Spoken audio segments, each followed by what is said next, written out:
Today we're going to continue right where we left off, and get right into the Saiyan stuff. This video will be very interesting, so without further ado, let's get right into it. Where we left off, Piccolo just defeated Raditz and accidentally sent the Saiyans barreling right towards Earth. Of course, this isn't good for Earth, since they just lost their best protectors, Goku and Naruto. However, Piccolo has hope he can defeat people of similar strength with some training. The rest of the Z Fighters arrive. Krillin, Roshi, Luffy, and Bulma arrive and find out about Raditz and how strong he is. Bulma picks up his scouter, reverse engineers it, and the training regimen for the Saiyans begins. Piccolo attempts to kidnap both Boruto and Gohan for training, seeing potential in this next generation of fighters, and possibly even Demon King apprentice. But Chi-Chi and Suno both veto this decision for Piccolo. A short scuffle happens, and obviously Chi-Chi and Suno win. Mother's love knows no bounds. The scuffle ends, and they come to an agreement. They only agree to let the children train Piccolo on the condition that they are present and train with them. So Gohan and Boruto go through much less harsh training than Gohan went through in canon, although the training is actually a lot more fruitful than the manga. Gohan and Boruto learn basic life skills like Gohan wild, and train more with their mothers and Piccolo. Piccolo, Chi-Chi, and Suno also all train together to keep their strength. Although Gohan still has little to no control over his radiant form, he's grown much stronger in base through training with his mother and best friend. Chi-Chi also begins training with the God of the Flame, the protector of the Eightfold Furnace, Anu, which he'd met before. She's learning a few new techniques with her, namely how to transform her ki into fire through a technique very similar to Shinobi's chakra. Suno, in turn, begins to develop weapons with Bulma, creating guns that would harm even the most powerful combatants they've encountered. Both mothers gain a new appreciation for combat and their husbands through training. Meanwhile, the humans have begun training with Kami. Tien and Yamcha begin their training for sagehood, while Krillin decides to focus more on increasing his own strength, feeling inadequate after Raditz managed to throw him around. This leads to both Tien and Yamcha gaining higher heights in their spiritual development, which is a mistake that will follow Krillin for a long time. Chaozu doesn't do any particular training on the lookout, mostly focusing on increasing his psychokinetic abilities. Although him training specifically with Mr. Popo leads to him getting a better understanding over psychic abilities and his own expression of his ki. Luffy trains on his own this time, not training in particular with anyone. He decides to go back into the wild and train with Yajirobe, since he mostly vibes with him. Other than that, all the humans decide that training on their own and developing their own abilities would be the best way to go. Goku and Naruto both begin to train with King Kai, with the training being much more fruitful for both young men, as they now have partners to increase their efficiency when training. Goku trains himself to master the Kaioken technique, per usual, but Naruto takes on a different path. He doesn't want to allow the demon inside him, named Kurama, to gain even more power than before. So, Naruto asks King Kai about sagehood. Goku, in turn, also decides to try out mastering more than just the Kaioken, focusing on his own biology, but we'll get back to that later. Naruto wouldn't be trained by King Kai, as he would be too focused on training Goku with the Kaioken technique and spirit. So he pulls some strings with Kimiyama and gets a master sage key from otherworld to help train Naruto. Jiraiya, another shinobi from the shinobi village. Jiraiya trains Naruto very effectively, allowing him to attain sage mode quicker than anyone ever had before. This is because Naruto has a natural affinity for nature and his stage ki, and his prior training with Kami to attain stage ki, giving him a head start in comparison to anything before. Jiraiya also decided to discuss with Naruto about his Shinobi village. He knew about his past with Ninja Mitosaki and decided to tell him a little bit about what he knew about the Shinobi village. But Naruto wasn't exactly interested in it, even though he knew that the village was in danger. He had to focus on the Earth and his family was in danger. Jiraiya understood and told him that he would discuss this further later. A year passes with all the Z fighters gaining massive amounts of strength, reviving Goku and Naruto with one wish. Revive all those killed by rabbits. The Saiyans arrive on Earth and encounter the Earth's army sent by King Fury to intercept the Saiyans after destroying the city. They're easily able to wipe out most of the Navy with ease, but certain members of the army, Garp the Hero and Lucci the Assassin, give Nappa some trouble with their techniques and hockey. Nappa, however, is able to blow them all away, using his immense ki. Although the fight, if it went on, would be challenging for the Saiyans, Vegeta might be having some trouble with both of them, the Navy is forced to retreat after they lose massive amounts of their forces, and the Saiyans seem no worse for wear. The Z fighters arrive and encounter the Saiyans just after the army leaves. Nappa cultivates some Cybermen. However, in this timeline, there are no issues. Due to the Z fighters generally being much stronger than before, the Cybermen are dealt with relative ease, with no significant injuries to any Z fighters. Even Yamcha is able to take them all out with Wolf and Fist. This catches Vegeta and Nappa's attention, but they aren't too worried. Nappa then decides to go after the group, and this provides significantly more challenge. Nappa overwhelms individual groups of people, such as Luffy fulfilling Gohan, before focusing on attacking other groups, such as Chaozu, Tien, Yamcha, and other groups, etc., etc., etc. The group attempts to fight back with their individual skill strengths, but this is to no avail. Their techniques are no match for the overwhelming ki presence of Nappa. Suno uses some ninja techniques that she had learned from Naruto in their time together to help, such as the substitution jutsu to try and catch Nappa off guard. But she's still mainly a weapons expert, using her guns to try and attack Nappa. But this is to no avail. Every other Z fighter has similar issues. Chi-Chi's heavy hitting attacks don't even phase Nappa. He's faster than Piccolo's special beam cannon can keep up with. And after much battling against Nappa, the first person loses their life.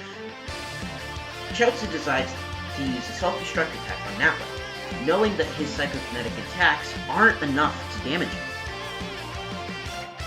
So he uses this as a gamble, just to use anything to damage Nappa. He sacrifices his life to save his group, detonating his body after grabbing onto Nappa, but his death was in vain. Nappa manages to tank the attack, but does nothing. Angry, Nappa shoots out a beam of energy while holding nothing back towards Gohan and Boruto, the kids. Suno and Chi-Chi immediately step in to defend their children, but ultimately, Piccolo is the one who uses his body to shield and protect the children and their mothers. The blast nearly vaporizes Piccolo, but he remains standing as he dies to protect the kids. With the death of Piccolo, Kami dies as well, and the Dragon Balls are left inert. Gohan is enraged, but before he can fire his anger Masenko towards Nappa, Krillin, knowing that Nappa would kill Gohan if he didn't act fast, uses his trump card, the Destructo Disc, to try and bisect Nappa before Gohan's motors. Nappa notices the attack coming towards him, and opts to dodge instead of tanking the attack, before blitzing Krillin and knocking him into the end. He then grabs Krillin's leg and slams him into the ground in front of him, crushing him under his foot. Krillin dies here. Luffy is left stunned and enraged. Once again, everyone is moving so fast, too fast for him. He was reminded again of his fight against Raditz, if you can even call it that. Raditz was so strong and fast that he couldn't do anything. Even with all his training with Yajirobe to increase his observation power, he couldn't even hold a candle to everyone here. He had to think, act quicker than they could, to protect everyone. So Luffy decided to gamble his life on a technique that he had been developing with Yajirobe. Nappa turned his attention towards the determined team, who had taken a stance towards the ground, screaming out loud, "Here too!" Luffy's skin turned pink, and steam rushed off his skin. His sweat evaporated from his skin. Nappa had no time to react as Luffy rushed in at his top speed, blow after blow striking heavier than glass. Nappa was being pummeled into a nice pulp before Vegeta himself stepped in, blasting away Luffy with a simple swipe of his hand. Nappa was left on the ground, beaten. He held out his hand towards Vegeta, asking for mercy. Vegeta didn't really see a point in leaving Nappa alive. He held his hand out, preparing to blast his idiot follower into nothing. Nappa was foolishly about to fall for Vegeta's ploy, but just then, both Goku and Naruto arrived at the scene. Goku kicks Vegeta in the face, knocking him to the ground. Nappa's grin turns into a grimace of anger. Goku sees all the devastation caused by Vegeta and feels nothing but pure rage at all his friends harmed or even killed by the monsters. Without words, Goku and Vegeta fly off and begin their distant battle. Meanwhile, Nappa is left on the ground, helpless as he watches Naruto use Sage Ki and Sage Mode to help Tien and Luffy up. Both were heavily injured before, but with nature Ki flowing through their veins, they feel at ease and are minorly healed. Nappa growls and begins to get up from the spot, refusing to die here. Boruto notices and rushes toward the safe, carrying a Rasengan in his hand, meant to knock out the evil warrior once and for all. But Nappa is faster. Using instant movement, Nappa moves out of the young boy's range and throws up his own ball. You've done it now! Burst open and mix! The ball of ki blinds everyone in the room. From nearby, Vegeta notices the artificial moon lighting up the sky. Already knowing his fight with Goku wasn't going his way, with Kaioken being too much for him to handle, he takes advantage of the moon and looks directly towards it after knocking Goku away with Ki. Both the Saiyan warriors begin their transformation, to the shock of everyone. Boruto and Gohan especially were worried, knowing the power of the Great Ape from before, in the fight with Raditz, and also with experiences of Gohan trying to control his own Great Ape power in their training with Piccolo and their mothers. Gohan had had his tail removed because he couldn't achieve it, but these two were in an entirely different league. So not even he could derive power from the power ball. Soon, both Nappa and Vegeta were defeated. Goku attempted to use Kaioken 4 to fend off both of them at the same time, while Naruto used his new Sage Mode to quickly move the injured combatants out of the way, using Nature Ki to make them more powerful than before. But Goku wasn't nearly enough to fend off both of them at the same time. Nappa quickly managed to get away from the fight, rushing after his injured combatants and knocking them to the ground. Chi-Chi and Suno grabbed their sons and began to run as fast as they can as soon as they hit the ground. Naruto reached out towards them, attempting to get them to stop and stay close, but splat. Suno and Chi-Chi both had their legs crushed under Nappa's giant foot. No longer able to move, both mothers decided to let their kids go, and told them to hide their teeth and run. Nappa kicked his foot up, killing both mothers. Goku, sensing the loss, was enraged. With his ki begins to spike, his eyes turning primal yellow as he gave in to his instincts, while using the Kaioken technique. Goku accesses his Hikari state.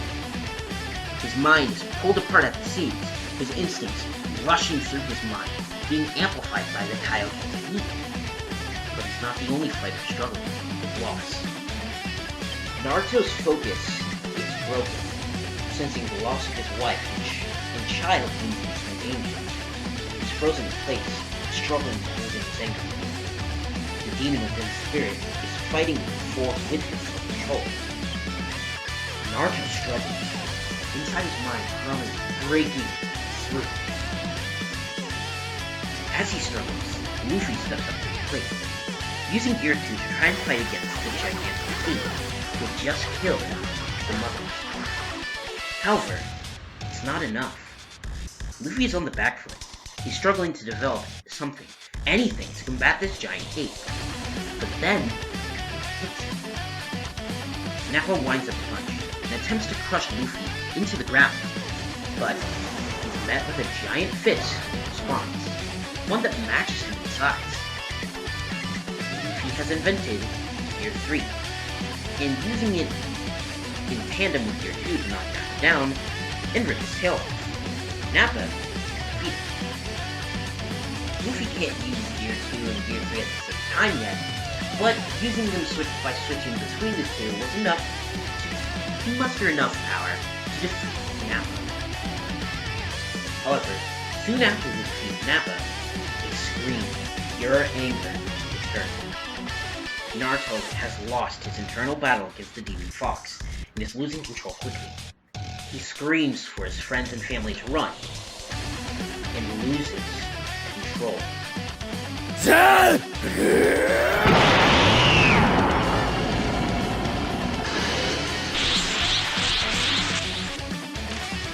Naruto had never lost this much control before, and even with the greater training he had, his anger and rage took over. The nature key flooded out of his body as the demonic fox took over.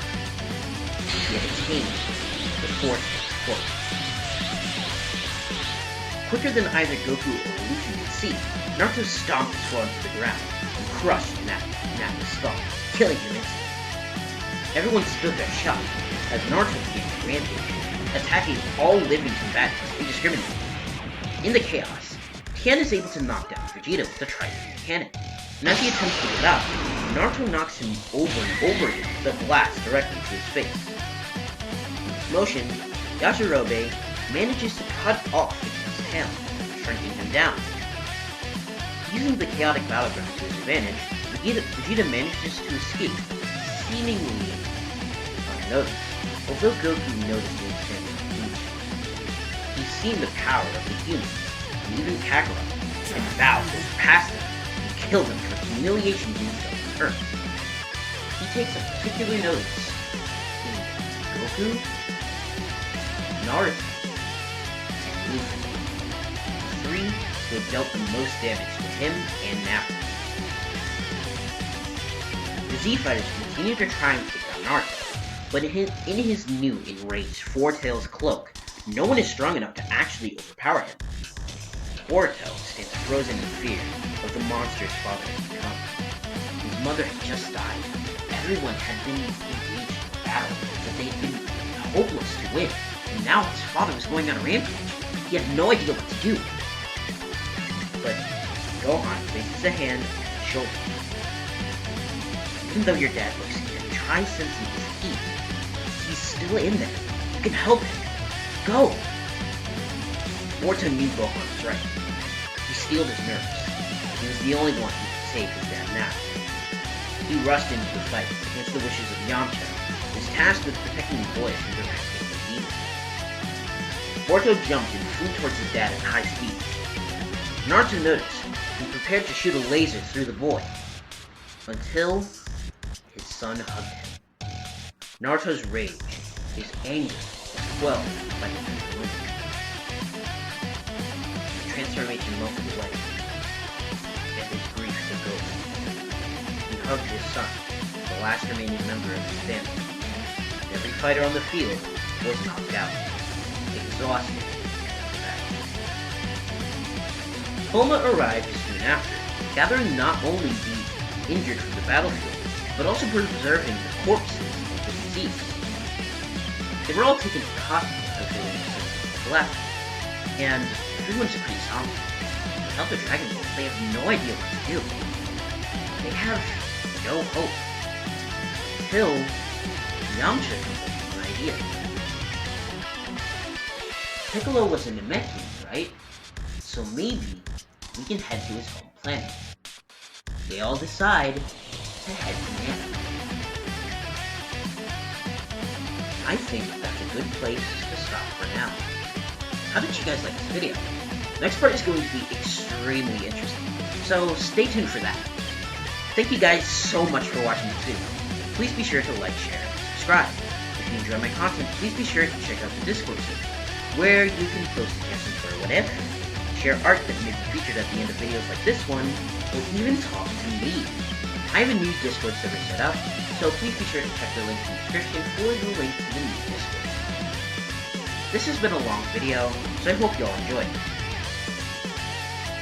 Also, I hope you guys just generally don't really mind me taking so long for these videos. It's been a struggle getting this video out. I promise that the next video won't take as long, and I hope you guys really like the reformatting of the channel overall, and the new name for this series, Dragon Ball Jump. So, all the work I've put into this video and series is for you guys, so I just really hope you guys enjoy it. There's many surprises in the next episode that I think justifies the renaming of the series as Dragon Ball Jump. I have a lot of plans for this series, it'll probably be the longest series on my channel and last a long time, considering how long it took to get this video out. So, I hope you guys really just enjoy this video. So, that's that. Thank ya, and bye-bye!